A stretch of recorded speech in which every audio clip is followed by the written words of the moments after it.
conozco hasta ahora a una persona que no haya recibido una traición, que haya sido decepcionado, decepcionada.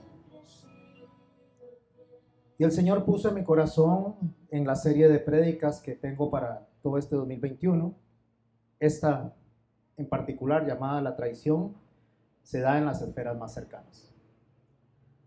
Porque si no hay cercanía, no hay traición. Y eso vamos a analizarlo. Quise poner este pequeño video para no explicar cómo David llegó a ser rey. Aunque la mayoría de la gente lo conoce. La mayoría de los que estamos acá, si no es que todos conocemos cómo David llegó a ser rey. Voy a partir, 2 de Samuel, a partir del capítulo 3. A partir de ahí voy a hablar de David, voy a hablar de su vida. Y vamos a pedirle a Dios que ponga nuestro corazón en discernimiento, que nos dé sensibilidad, que nos ayude a poder ver más allá de nuestras emociones, que nos ayude a poder ver más allá de nuestras intenciones y que podamos ver realmente la voz de Él a través del Espíritu Santo para cada uno de nosotros en esta noche. Les ruego que inclinen sus rostros y con mucha reverencia, en el entendimiento que nuestro Dios está aquí con nosotros, mora en nosotros y el Espíritu se pasea entre nosotros mismos, le roguemos a Dios porque esta noche sea una noche de bendición para cada uno de nosotros. Padre, en el nombre de Jesús, te doy gracias, Señor. Te doy gracias por la oportunidad que me das de exponer tu palabra, a pesar de mí, Señor. Y gracias a tu fidelidad, Señor, a tu amor. Te doy gracias que nuestros hermanos y hermanas estén reunidas, Señor, aquí alrededor de la exposición de la palabra, Señor. También, Señor, no gracias a ninguno de ellos, sino a tu bondad, tu generosidad, tu misericordia, tu amor, que nos has atraído, Señor, con lazos de amor. Te suplicamos, Señor, que abras nuestro entendimiento, nuestro corazón, Señor, para que podamos ver, Señor, para que podamos discernir lo que tienes para cada uno de nosotros en particular. A mí, Señor, te doy gracias por lo que me has enseñado a través de la preparación de este mensaje y lo que me vas a enseñar ahora, Señor. Afina mi oído también, Señor. Afina mi alma y mi corazón para poder ser sensible, Señor, a tu voz. En el nombre de Cristo Jesús. Amén. Quiero comenzar leyendo 2 versos de 2 salmos diferentes, escritos también por el rey David. Recuerde, y durante todo el mensaje no se desconecte del título, porque es muy importante. Es muy importante que lo tengan presente, que lo tengan en todo momento. Escríbalo si tiene ahí donde anotar, subráyelo y no se desconecte. La traición se da en las esferas más cercanas, porque de eso vamos a hablar hoy. ¿Qué tan cercano es el traidor?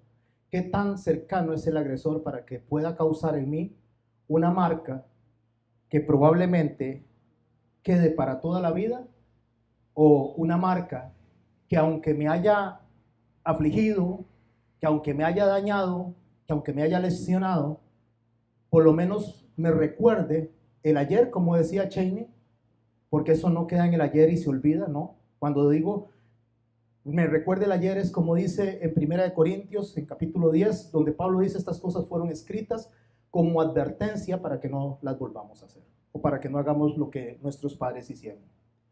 Nosotros a veces decimos yo era, ya no soy, y creemos que porque decimos yo era, ya no soy, no podríamos volver a caer. Y justo ahí es donde está el error de nosotros, porque Pablo dice que el que cree estar firme, mire que no caiga. Así que tenemos que ver en qué momento ese que tiene casi 6,000 años de experiencia de estar engañando, en qué momento podría estarnos poniendo una trampa para volver a caer. En el Salmo 41, en el verso 9, es el primer verso que quiero abordar acerca de nuestro hermano David. quien llegó a muy temprana edad a ser llamado por el Señor para ser rey. Tuvo que huir 13 años antes de ser rey. Y una vez que Dios decidió que así fuera, entonces él empezó a gobernar. En el Salmo 41:9, David expresa de una manera muy, muy sensible la experiencia que él tuvo en cuanto a la traición. Si bien es cierto que son salmos mesiánicos y que hablan de nuestro Señor y que se cumplen en nuestro Señor Jesucristo, vamos a ver la vida de David, la tragedia de David. Dice en el Salmo 41:9, dice, aún el hombre de mi paz. Y préstele atención a esta otra expresión, en quien yo confiaba. Por favor, préstele atención a este yo. Subraye este yo, en quien yo confiaba. No significa que él, porque confía en una persona, las demás personas le van a responder de la misma manera. Que porque usted deposite su confianza en alguien, usted va a recibir lo mismo. Que porque usted da amistad, va a recibir amistad. Que porque usted da amor, va a recibir amor. Puede ser que usted sea amigo y la otra persona no sea amigo. Puede ser que usted sea un excelente hermano y la otra persona no sea un excelente hermano. Así que David está depositando su confianza en una persona al cual le llama el hombre de mi paz, en quien yo confiaba. El que de mi pan comía, ese alzó contra mí el calcañar. El calcañar es el tobillo, o sea, lo pisoteó, o sea, lo pateó, lo golpeó, lo puso como menos. Mas tú, Jehová, ten misericordia de mí. Y escuche lo que dice David, donde nos enlaza esto como salmo mesiánico con nuestro Señor Jesucristo. Y nos recuerda a Judas Iscariote entregándolo. Mas tú, oh Jehová, ten misericordia de mí y hazme levantar y le daré el pago. Aquí proféticamente, David traslada las palabras a cuando Jesús va a ser levantado, o sea, resucitado. Y cuando Jesús es resucitado, una vez que Él es resucitado, inmediatamente empieza para nosotros la gloria junto con Él. De ahí que Pablo dice que si Jesús no hubiera resucitado, vana sería nuestra fe. En el Salmo 55, en el verso 12, David hace una mención de este mismo escenario, solamente que en dos salmos diferentes, de lo que a él le pasó. Dice, porque no me enfrentó un enemigo. Y esto es muy importante, porque David está reclamando que ese hombre de la paz, si hubiera sido un enemigo, él se hubiera dado cuenta, hubiera estado a la alerta. Pero él no estaba alerta porque él estaba confiado. Él lo que menos esperaba era recibir una traición de esa persona tan cercana. Porque no me enfrentó un enemigo, lo cual habría soportado. Porque si a usted alguien lo odia y lo maltrata, pues usted dice, hey, esta persona me odia. ¿Qué puede esperar usted de alguien que no lo quiera? Si usted tiene un vecino que le tira piedras al techo y le arruga el zinc porque le cae mal a usted, porque usted se pone a cantar, porque usted adora al Señor, y al día siguiente viene y le quiebra los vidrios, usted no le causa ninguna extrañeza eso. Usted dice, este es mi enemigo, esta persona no me quiere. Entonces él dice, no me enfrentó un enemigo, lo cual habría soportado, ni se alzó contra mí el que me aborrecía. Porque me hubiera ocultado de él. Ve cómo David dice, si me ataca alguien que me odia, yo estoy apercibido. Yo sé que viene el ataque y yo sé de dónde viene el ataque. Yo no sé si usted en su trabajo tiene alguna persona que no le es muy simpático y usted sabe que esa persona en cualquier momento le va a querer serruchar el piso, como decimos aquí en Costa Rica. Que en cualquier momento esa persona se le va a querer ir adelante con el negocio. No hay nada de extraño en eso, ya usted lo puede estar esperando. Entonces David dijo, si hubiera sido mi amigo, ni mi enemigo, dice, yo me hubiera ocultado de él. ¿Quién fue el que lo traicionó? Verso 13. Sino tú, hombre. Y escuche la palabra esta que me ha llegado a mí a muy profundo de mi corazón. Al parecer íntimo mío. Y por favor, préstele atención a esto, al parecer. Porque cuando dice que es al parecer, significa que lucía como. Lucía como amigo, lucía como hermano, lucía como alguien que te amaba. Lo menos que se esperaba David era que este hombre, al cual le dice, al parecer íntimo mío, mi guía y mi familiar, y añade el verso 14, y ese verso 14, préstele atención, subráyelo, que juntos comunicábamos dulcemente los secretos y andábamos en amistad en la casa de Dios. Cuando escuchamos esto, es muy fácil identificar la profecía en nuestro Señor Jesucristo cuando Él recibió la traición de Judas. Eso es muy fácil. Y de hecho, este salmo nos proyecta, nos lleva hasta el momento en lo que Jesús pudo haber sentido cuando fue traicionado. Pero podríamos pensar que solo Judas traicionó al Señor Jesucristo, pero no solo Judas le traicionó. Judas le entregó, pero todos los demás también huyeron, todos. No hubo uno solo que se quedara con él, todos salieron huyendo. Eso también es traición, porque lo dejaron solo. No vamos a hablar de los discípulos ni por qué lo hicieron. No estamos haciendo un juicio contra ellos. Estamos tratando de reconocer el título que tengo para hoy. La traición se da en las esferas más cercanas.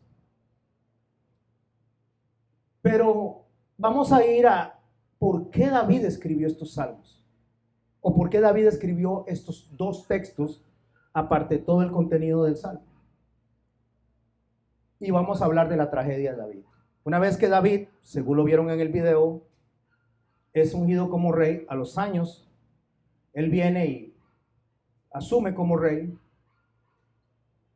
tiene un pecado con una mujer llamada Betsabé, o sea, la toma, la trae a la fuerza y tiene un hijo con ella, y ahí la historia que conocemos nosotros, hasta que después él viene y vuelve a tener hijos, y entre tantos hijos tiene algunos que voy a mencionar hoy.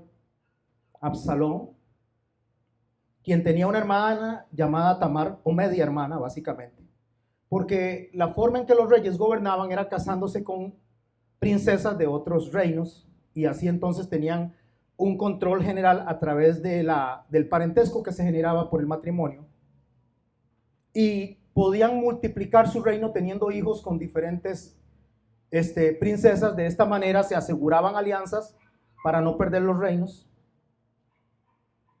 Esta media hermana de Absalón se llamaba Tamar, y tenían un medio hermano, ambos, llamado Amnón.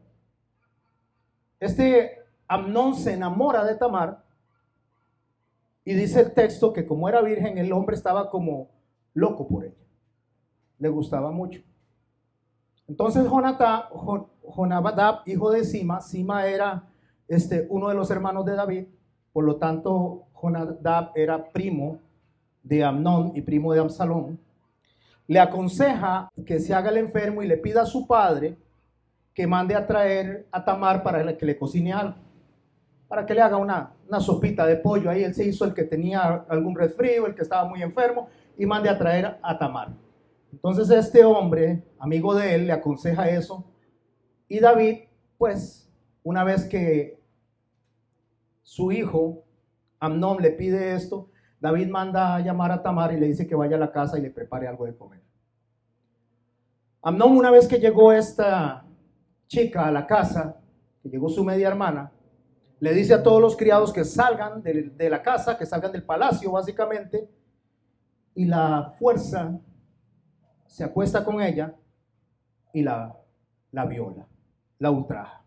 Todo eso lo estoy leyendo en el capítulo 13 de Segunda de Samuel.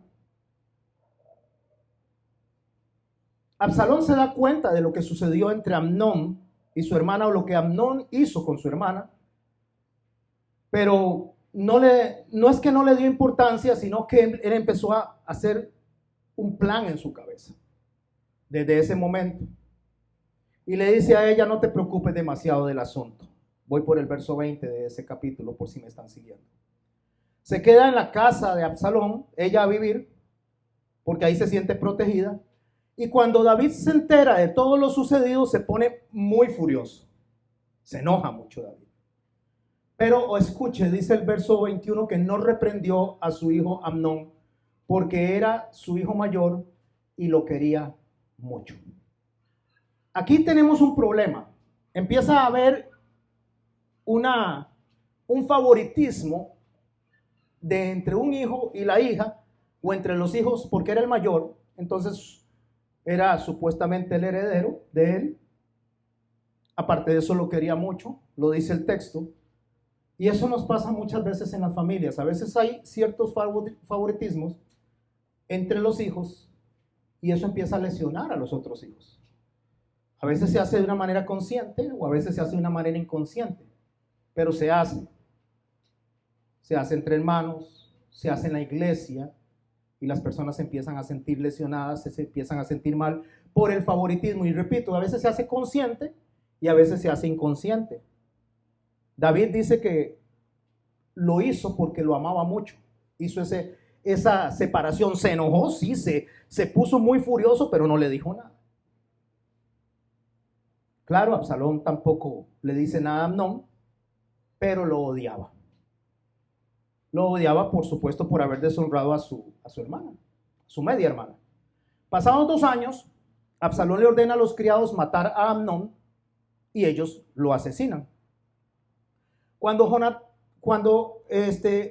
le dice a David sobre la muerte de Amnón, le hace ver lo que había decidido Absalón desde el día en que Amnón violó a su hermana.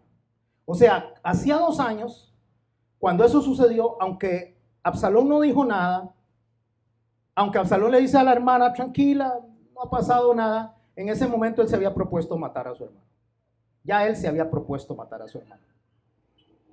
Estamos hablando de que hay asuntos entre hermanos y una guerra entre hermanos, pero no es de Absalón que escribe David. No es a Absalón al que le llama mi amigo, ni al que le llama mi íntimo, con el cual yo compartía y enseñaba. No es a él. Ahorita llegamos ahí. Absalón, después de que mata a su hermano Amnón a través de los criados, huye a Gesur y se queda ahí durante 3 años. Cuando allá a David se le pasa el duelo por la muerte de Amnón, él desea regresar, él desea que su hijo Absalón regrese, y ahí ya nos encontramos en el capítulo 14 del segundo libro de Samuel. Joab de Zerubia sabía que el rey extrañaba a Absalón, así que maneja toda una situación alrededor con una mujer para que regrese a Absalón, para que su rey, para que David esté tranquilo. Y así lo lograron. Absalón regresa al reino, pero David no lo recibe. Dice el verso 24 del capítulo 14, dice, pero el rey ordenó que se fuera directamente a su casa y no se presentara delante de él. Pasaron 2 años más sin que Absalón se pudiera acercar. Así que Absalón le pidió a Joab que por favor le dijera a David que lo recibiera. Joab no quiso hacer eso, no quiso decirle a David. Entonces lo que hace Absalón es que le manda quemar a Joab los campos, y cuando Joab le llega y le pregunta, pero ¿por qué usted me está quemando mi propiedad? ¿Por qué me está quemando las cosas a mí? Porque le he dicho que le diga a mi papá que me reciba y no lo ha hecho, no se ha preocupado porque mi papá me reciba. Así de simpático era Absalón.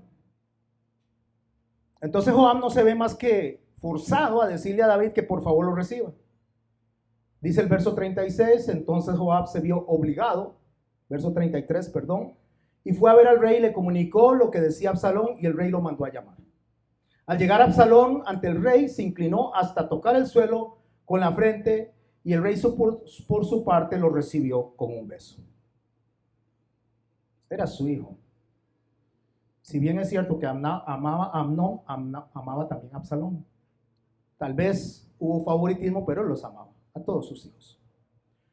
Así llegamos al capítulo 15 de Segunda de Samuel.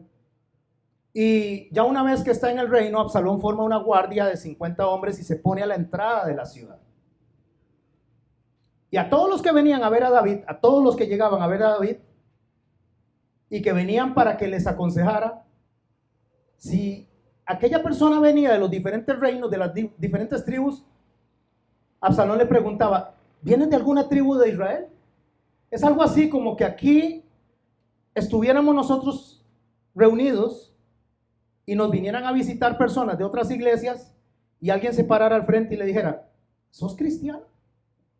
Ay, ¿de qué iglesia vienes? Para establecer una conexión. Entonces él le decía, ¿de qué tribu de Israel eres? Y cuando la persona le decía de qué tribu de Israel era y se identificaba como seguidor de David y seguidor de Israel, Absalón le decía, realmente tu demanda es justa, dice, y razonable, pero no hay quien te atienda por parte del rey. Empieza Absalón a conspirar contra David. Pero recuerden lo que acabo de decir, no es de Absalón que escribe David. Aunque Absalón es el cercano, es su hijo, y está conspirando con él, contra él, no es de él que está hablando. Y dice, ojalá yo fuera el juez de este país, le dice Absalón, para que vinieras a verme y todos los que tienen pleitos legales y yo les haga justicia. Ojalá yo fuera el rey. Ojalá yo fuera el gerente de la empresa. Ojalá yo fuera el pastor de esta congregación. Ojalá yo fuera el presidente de este país. Ojalá yo fuera el papá de esta familia. Me estoy explicando cómo está funcionando él. Ojalá yo tuviera este puesto de autoridad porque yo le resolvería ese problema. Pero ahí está dentro mi papá y mi papá no le resuelve nada. Qué lástima que yo no soy el rey. Dice la palabra que así se la pasó 4 años. Se fue y se autoproclamó rey y así se iba ganando, dice, el corazón de las personas. Se iba identificando las personas con Absalón. Se va él a Hebrón y busca un grupo de personas para poder levantarse. Ya las personas estaban identificadas con él. Ya había él conspirado contra su padre, contra el rey. Y entonces, antes de atacar a David, necesita un consejero. Necesita a alguien que el pueblo respete. Necesita a alguien que tenga sabiduría. Necesita a alguien que la conspiración sea total y completa para poder moverse.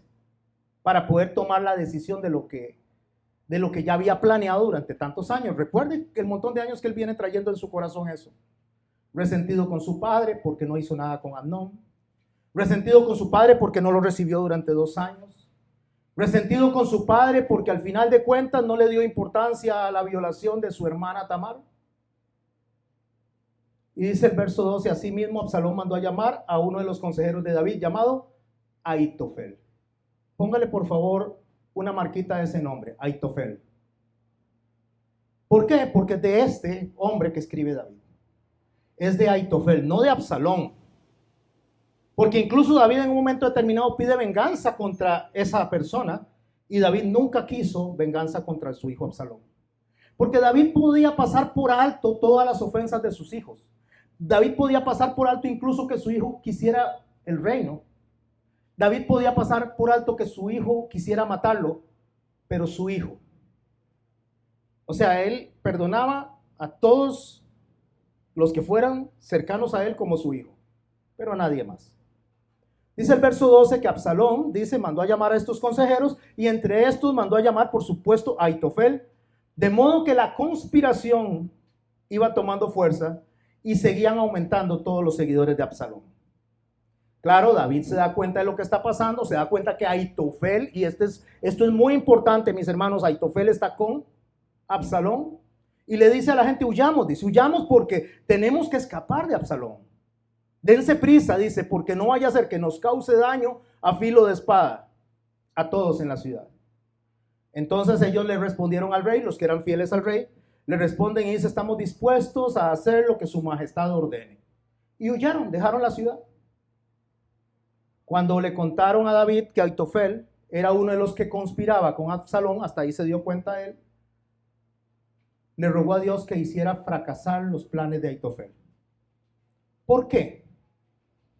Porque Ahitofel era una persona que tenía tanto prestigio, que tanto lo respetaba a la gente que seguía a David, como lo respetaba a la gente que seguía a Absalón.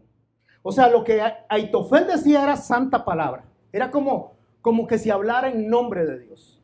Entonces este hombre cercano que hablaba con David, que hablaba de las cosas de Dios, de los consejos que Ahitofel le decía, mira, hay que hacer la guerra por acá, hay que coger por allá, hay que atender esto de esta manera. David lo atendía y lo seguía al pie de la letra porque ese era su consejero más cercano. Era la persona que estaba a la par de él en todo lo que hacía para Dios. Por eso es que de ahí el verso dice, aún el hombre de mi paz, Salmo 41:9, el hombre de mi paz en quien yo confiaba. ¿Qué le confiaba a él? Hasta las guerras.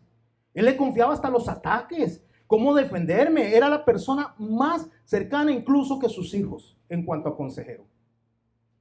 Es en que yo confiaba que de mi pan comía, alzó contra mí el calcañar. Se está refiriendo a todo esto que acabo de contar. Mas tú, oh Jehová, ten misericordia de mí y hazme levantar y le daré el pago. Por eso en el 55:12 leímos también esto, porque no me enfrentó un enemigo, lo cual habría soportado, ni se alzó contra mí el que me aborrecía, porque me hubiera ocultado de él, sino tu hombre, al parecer, íntimo amigo. Ahora estamos en el escenario, se están trasladando conmigo a ese momento. Podemos estar compartiendo en la mesa con David, tal vez David contándonos, vieras, que es que yo tenía un consejero que me ayudaba a mí a salir adelante en todos los ataques, en todas las guerras, en todas las conspiraciones. Este era el que me aconsejaba a mí. Y este consejero se fue a aconsejar a mi hijo contra mí. Era la persona que menos yo esperaba. Yo podía esperar incluso hasta que Absalón se levantara contra mí. Si Absalón estaba enojado conmigo durante muchos años, eso de Absalón yo lo podía esperar. Absalón estaba resentido conmigo, pero Ahitofel no. Bueno, Absalón en 2 Samuel 16, a partir del verso 15, dice que se viene acompañado de los israelitas y le pregunta a Ahitofel, dice, se acerca a Ahitofel y dice, ¿qué aconseja que hagamos? Le dice Absalón a Ahitofel. Escucha lo que dice Ahitofel, verso 21, 2 Samuel 16. Y Ahitofel respondió a Absalón, acuéstate con las concubinas de tu padre, las que él dejó para que cuidaran el palacio, así todos en Israel comprenderán que te has hecho odioso a tu padre y tendrán más ánimo los que están de tu parte. ¿Sabe qué es lo que le está diciendo? Eso es algo así como que en los tiempos de ese momento, usted agarrara el Facebook y publicar absolutamente todo lo que está pasando en ese tejado en ese momento. O sea, que hiciera un FaceTime en vivo. Ahí está Absalón acostándose con todas las concubinas de su padre, para que todo el mundo diga, vamos con Absalón. O sea, ya si hizo esto, si transgredió eso, no tenemos ningún temor. O sea, vamos con él. Él es el que está en el poder, él es el que está a cargo. Él es el que tiene toda la papa en la mano, tiene a los reyes, tiene a las concubinas, tiene al pueblo, a todo el mundo, y tiene a Ahitofel. Muy importante. Tiene a Ahitofel, una de las personas más importantes que su papá usaba. Bueno, entonces dice que le pusieron una tienda de campaña en la azotea y ahí se acostó con todas las concubinas de su padre a la vista de todos los israelitas. O sea, hizo y publicó lo que estaba haciendo para poder ganar el favor de las personas. Pues en aquel tiempo, dice el verso 23, pedir consejo a Ahitofel era como consultar la palabra de Dios. Tal era el prestigio de Ahitofel, tanto para David como para Absalón. Llegamos a 2 Samuel 17 y Ahitofel le dice a Absalón, déjame escoger entre 12,000 hombres esta misma noche. Saldré en persecución para David, y cuando él esté débil y cansado, caeré sobre él y yo lo llenaré de miedo. Y toda la gente que está con él va a huir. No voy a matar a nadie más que al rey. O sea, el enfoque que tenía Ahitofel era matar a David, solamente. A nadie más.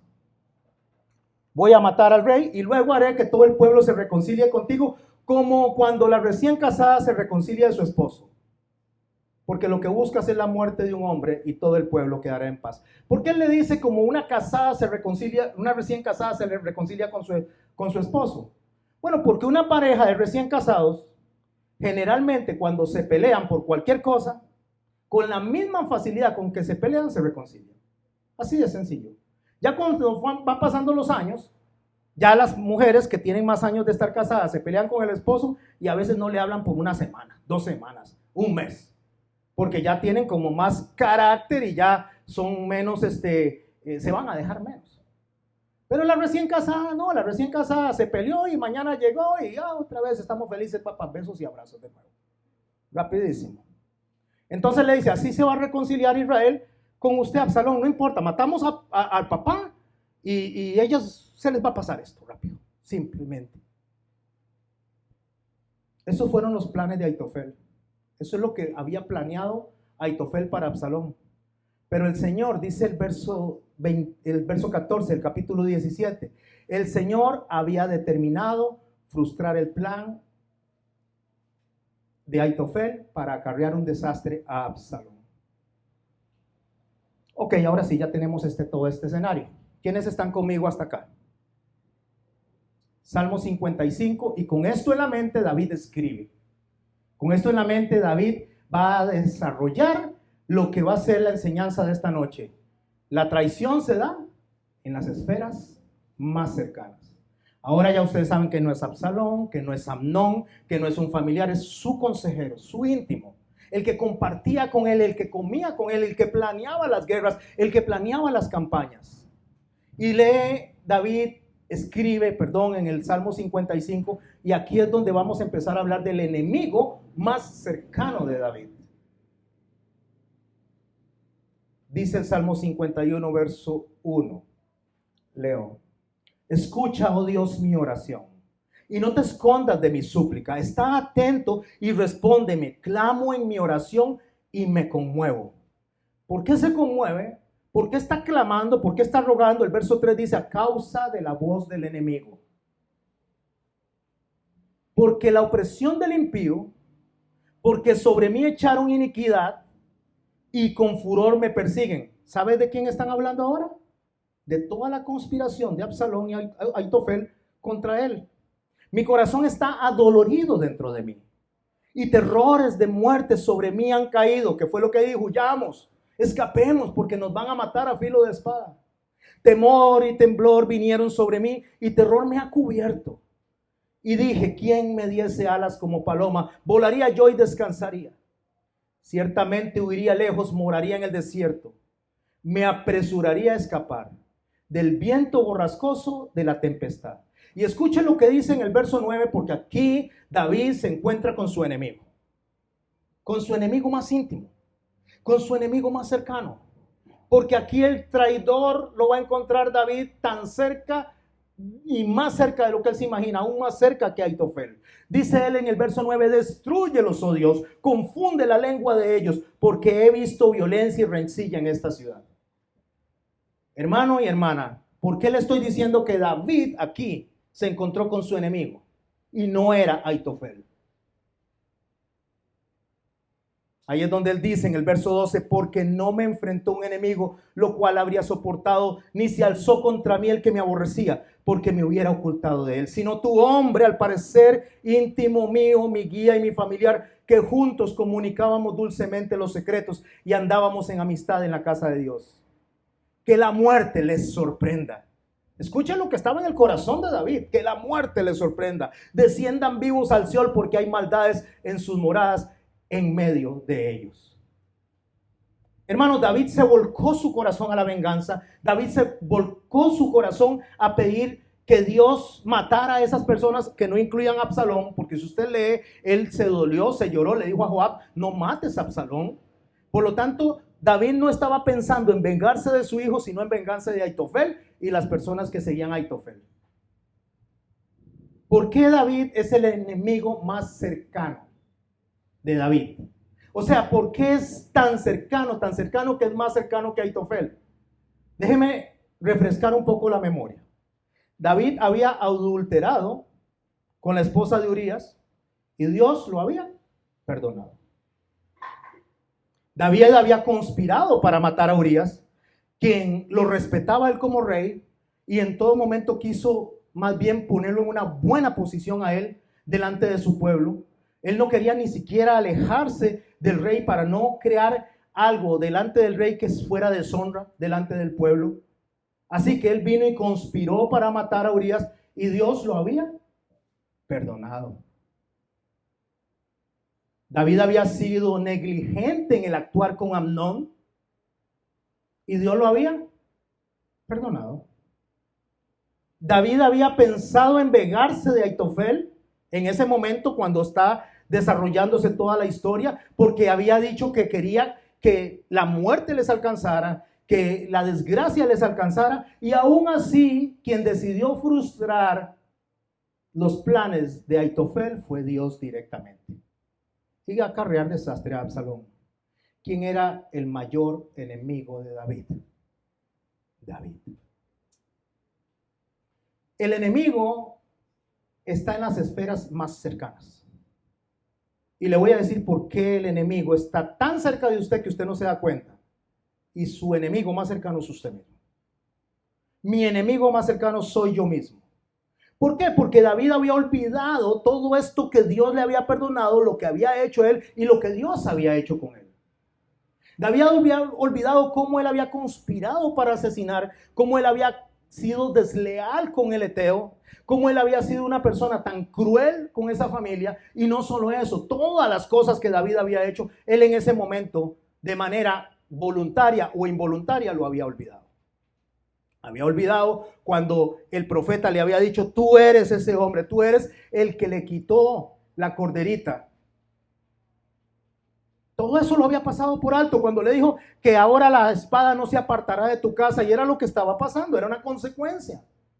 David se había arrepentido, David había pedido perdón, David había llegado a los pies del Señor, el Señor lo había perdonado, pero las consecuencias a ese día todavía lo venían persiguiendo. ¿Y cómo yo sé que Dios le había perdonado? ¿Cómo yo sé que David se había arrepentido? Yo me voy al Salmo 51 y ahí David plantea todo, absolutamente todo, lo que yo le estoy conversando de una manera muy fácil, muy práctica. Dice el Salmo 51, verso 1: ten piedad de mí, oh Dios, conforme a tu misericordia, conforme a la multitud de tus piedades, borra mis rebeliones. Lávame más y más de mi maldad y límpiame de mi pecado, porque yo reconozco mis rebeliones y mi pecado está siempre delante de mí. Ahí David está arrepintiéndose, está reconociendo su pecado con Betsabé, su conspiración, todas las cosas que él había hecho. David las está reconociendo en el Salmo 51.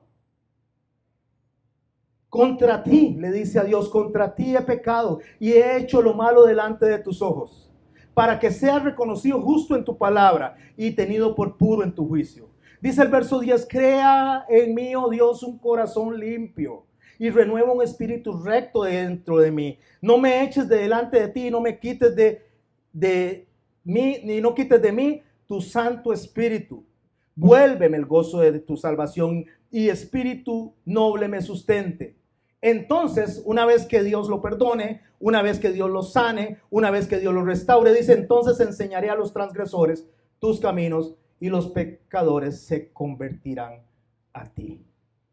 Hermanos, eso fue lo que David experimentó cuando llegó delante de Dios, humillado, contrito. Por eso es en el verso 17, él lo aclara y dice: los sacrificios de Dios son el espíritu quebrantado, el corazón contrito y humillado no despreciarás tú, oh Dios.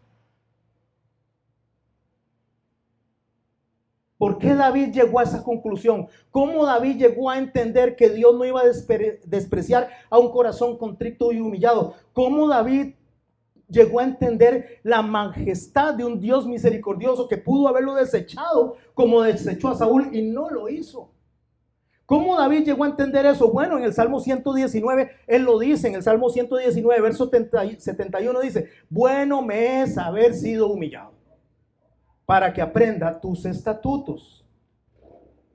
Hermanos y hermanas, nosotros, cuando recibimos traición, nos olvidamos que hemos sido traidores. Cuando recibimos deshonra, hemos olvidado que hemos deshonrado. Cuando recibimos de las demás personas ataques, hemos olvidado que hemos atacado, y Dios nos ha perdonado eso. Y Dios nos ha pasado por alto eso. Y nosotros venimos y actuamos como si nunca hubiéramos hecho algo así. Actuamos como que si nunca tuviéramos ni una sola tacha. Como que si no tuviéramos, pero ni una sola mancha que el Señor nos reclame a nosotros. Como que si no tuviéramos consecuencias de nuestro actuar. No, mis hermanos. Por eso es que el Señor le dice a usted y a mí a través del salmista, del mismo David: bueno me es haber sido humillado, para que usted y yo podamos ponernos en los zapatos del agresor. ¿Es bonito? No, no es bonito. Yo mismo desearía a veces agarrar a garrotazos a más de uno. De verdad, mis hermanos, así es, seamos honestos. Pero no es lo que Dios nos dice a nosotros, número uno, porque nosotros hemos recibido de Dios perdón. Y de la manera que hemos sido perdonados, el Señor dice, debemos de perdonar. Además, hay una advertencia para usted y para mí. El problema es que David dice: ese es mi consejero, ese es mi amigo, mi íntimo, el que comunicaba las cosas conmigo.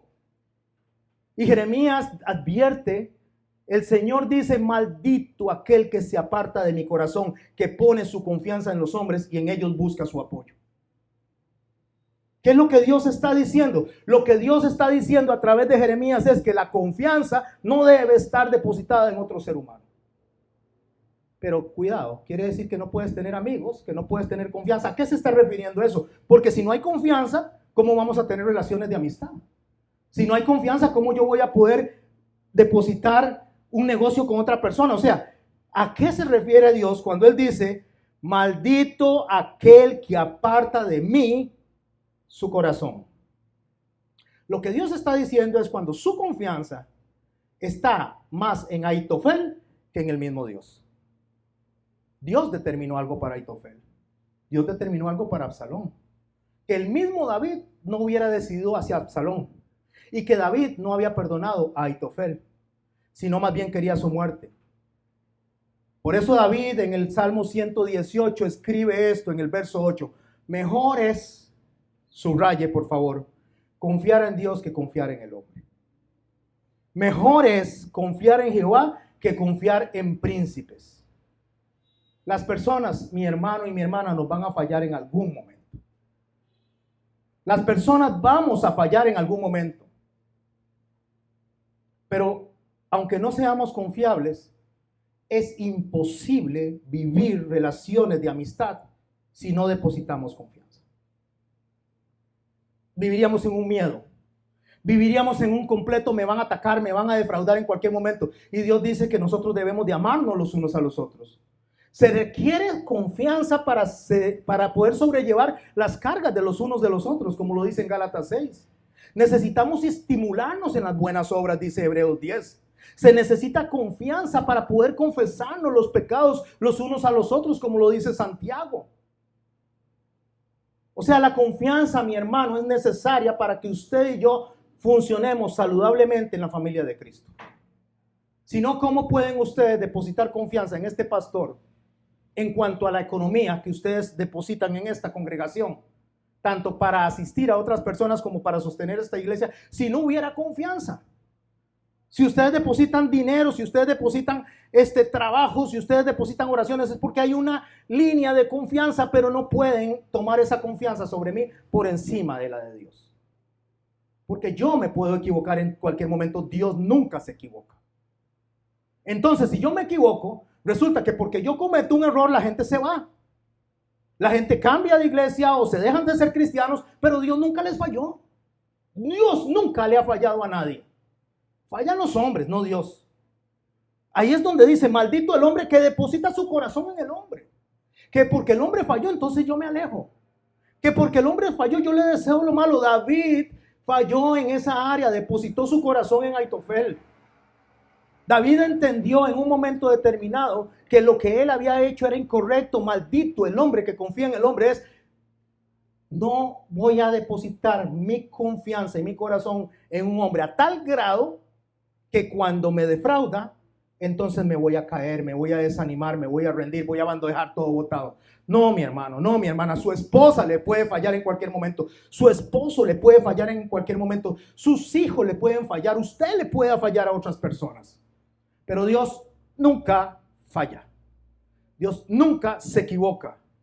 Entonces, ¿en qué consiste confiar en Dios y no en los hombres realmente? En el Salmo 118:6 dice así: el Señor está conmigo, no temeré lo que me pueda hacer el hombre. La confianza en Dios por encima de los hombres es que a pesar de los hombres, Dios siempre nos va a sostener. La confianza en Dios consiste en no importa lo que pase, no importa si ves la majada que no produce, no importa si las vides no producen, usted confía en que Dios está haciendo lo mejor para usted y para mí. No importa lo que usted vea, no importa si usted ve su casa vacía, no importa si usted ve que todo el mundo se va, Dios está haciendo algo que usted y yo no entendemos y es perfecto. Si una persona traiciona la confianza y no se arrepiente, mis hermanos, usted y yo no tenemos por qué seguir relacionándonos con esa persona. Sencillo, si no hay arrepentimiento, no se relacione con esa persona. Incluso Dios no establece relaciones con nadie si no hay arrepentimiento. Delante del arrepentimiento, Dios viene y restablece su relación. Pero debe haber arrepentimiento. Pero tampoco, si la persona no se arrepiente, no alberguemos amargura, no alberguemos resentimiento, no alberguemos tristeza. Porque al fin de cuentas Dios sabe por qué lo permite. Dios sabe por qué lo está permitiendo. Si la persona está verdaderamente arrepentida, si hay un genuino arrepentimiento, entonces sí, aproveche y deposite de nuevo confianza, poco a poco. Porque estamos llamados a perdonar totalmente. Estamos llamados a restaurar de nuevo. Estamos llamados a volver a crear un ambiente de confianza con el tiempo. Porque esa fue la lección de Jesús. Dijo, perdona, perdona y perdona. ¿Cuánto? 70 veces 7. Y 70 veces 7 significa siempre, abundantemente y en todo tiempo. Confiar en Dios. Confiar en Dios es depositar todas nuestras expectativas en Él. Es confiar que Dios puede cambiar a ese agresor igual como me cambió a mí. Es confiar que Dios podía cambiar a Aitofel así como cambió a David. Pero mi hermano, Dios sabía quién era Aitofel. ¿Sabe cómo terminó Aitofel? Se terminó ahorcando. Se ahorcó porque había traicionado a David. Ahí está la prefigura de Judas. No soportó haberlo traicionado. Eso ya fue una decisión de Aitofel.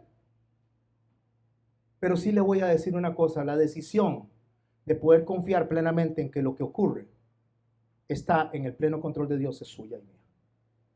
No es de nadie más. Así que la traición, mis hermanos, la traición está cuando olvidamos de dónde venimos y hacia dónde vamos. Olvidar quién está en control de todo y de todos. Eso es la traición. Quiero leer algo.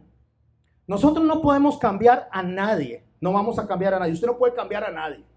La persona que es insensata quiere seguir siendo insensata. La persona cruel va a seguir siendo cruel. La persona que en su efecto le paga a usted con mal el bien que le hizo, va a seguir pagándole mal a otras personas por el bien que le hagan. Porque ya hay una conducta en esa persona que está en su alma que solo Dios puede cambiar. Ni usted ni yo lo podemos cambiar. Pero para no tener un problema en nuestro corazón de resentimiento, para no tener un problema en nuestro corazón que venga y nos agarre y nos agobia a tal grado que terminemos traicionando a Dios, que fue lo que hizo David, confió más en Aitofel que en Dios en ese momento, y lo dice todo el desarrollo del texto. Por eso es que él viene y dice, contra ti he pecado, porque le dio más importancia a un hombre que a Dios. Pensó que ese hombre iba a sostener su reino, pensó que ese consejero iba a estar siempre con él, pensó que ese hombre iba a caminar de la mano con él, y ese hombre lo traicionó a la primera que pudo. ¿Por qué? No lo sé, tendría que preguntarle a Aitofel. Al final se terminó ahorcando, porque Absalón también lo traicionó a él. Aitofel traicionó a David y Absalón lo terminó traicionando a él. Escuchen lo que dice Pablo en Romanos 12, verso 3. Lo puede buscar. Por el encargo que Dios en su bondad me ha dado, digo a todos ustedes que ninguno piense de sí mismo más de lo que debe pensar. Antes bien, cada uno piense en sí con moderación, según los dones que Dios le haya dado junto a la fe. Porque así como un solo cuerpo tenemos muchos miembros y no todos los miembros sirven para lo mismo, así también nosotros, aunque somos muchos, formamos un solo cuerpo en Cristo. Y estamos unidos unos a otros como miembros en un mismo cuerpo. ¿Sabe cuál es la receta que Pablo nos enseña a nosotros para no caer en la desgracia de David? Porque la desgracia de David no fue que él se equivocó. Usted y yo nos equivocamos. No fue que él pecó. Usted y yo pecamos. La desgracia de David no fue que su hijo se levantara contra él. Cualquiera se puede levantar contra nosotros en cualquier momento.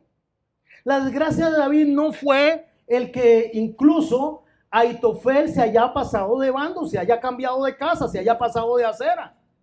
Esa no fue la desgracia de David. La desgracia de David fue haberse sentido como se sintió porque falló un hombre. Esa fue la desgracia de David. Porque la desgracia de David debió haberse sostenido en que Dios es bueno. En que Dios es bueno y para siempre es su misericordia. Con él y con el que él quiera. Y que Dios no deja absolutamente ningún impío, incluyendo a David, sin su justo castigo. Que Dios va a hacer justicia en su tiempo, pero va a dar un espacio al arrepentimiento. Pero si el arrepentimiento no llega, Dios se va a encargar del traidor, de la traidora, o de usted y de mí, en su tiempo, como lo hizo de Ahitofel y lo hizo de Absalón. Hoy en día, mis hermanos, nosotros creemos que somos la gran cosa del planeta. O sea, nosotros somos cristianos y somos los que, porque dice la palabra que somos luminarias, pero nos creemos más, no que los pecadores, más que Jesús. Nos creemos más justos que Dios. Y llegamos a pensar que la justicia está en nuestras manos. Y el Señor dijo muy claro, si la justicia de ustedes no fuera mayor que la de los fariseos, ¿a qué se refería él? Que la justicia tiene que ser perfecta. Y el único perfecto en justicia es Dios. Es el único que puede traer equilibrio a nuestras vidas. Hermano y hermana, yo le voy a decir una cosa. El problema que nosotros tenemos para poder enfrentar las cosas somos nosotros mismos. El problema que usted y yo enfrentamos en el día a día a la hora de agradar a Dios es a usted y a mí mismo. Piense cuál es el enemigo más cercano. La traición se da en las esferas más cercanas.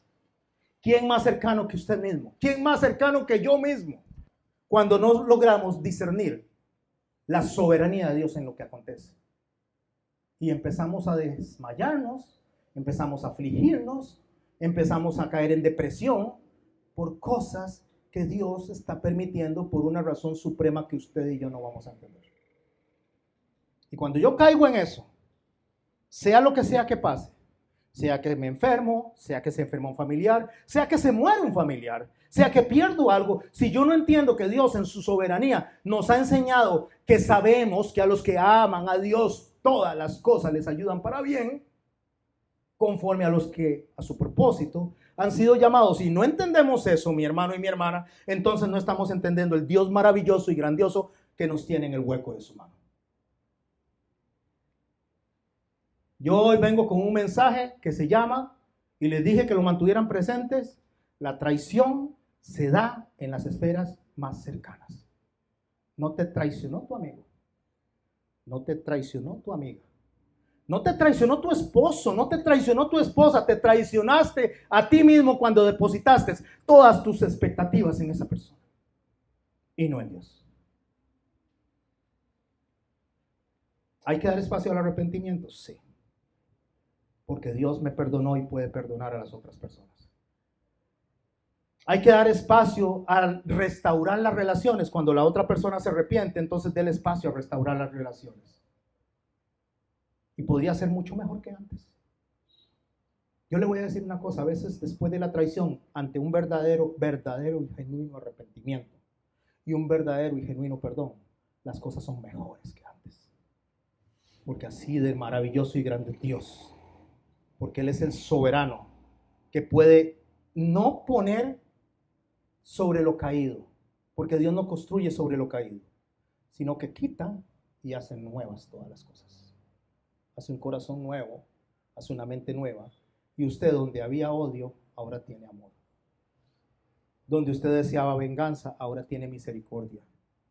Donde usted tenía un corazón resentido, ahora se goza de la verdad. Y eso viene cuando confiamos plenamente en el Dios y Señor nuestro, en nadie más. Vean que está a la par suya. Vean. Te puede fallar en cualquier momento, mi hermano y mi hermana, en cualquier momento. Véalo de frente y dígale: no confío en ti, confío en Dios, que no te va a permitir pasar esa línea.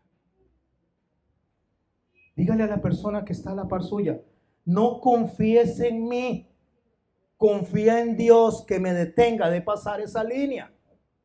Confíe en Dios. Ahí es lo que justamente nos enseña a nosotros el salmista y nos enseña Jeremías. Maldito el hombre que confía en el hombre. No es que no tenga una buena relación, no es que no ame a esa persona, no es que no se dé una oportunidad, es que sepa que en cualquier momento te puede fallar.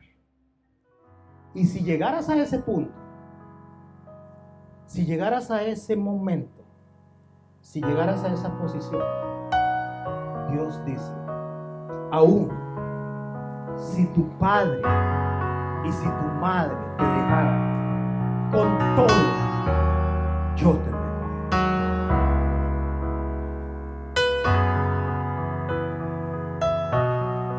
Tú has sido fiel.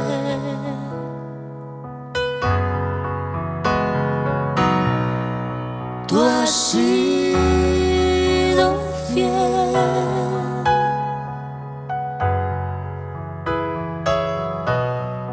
Tú has sido fiel.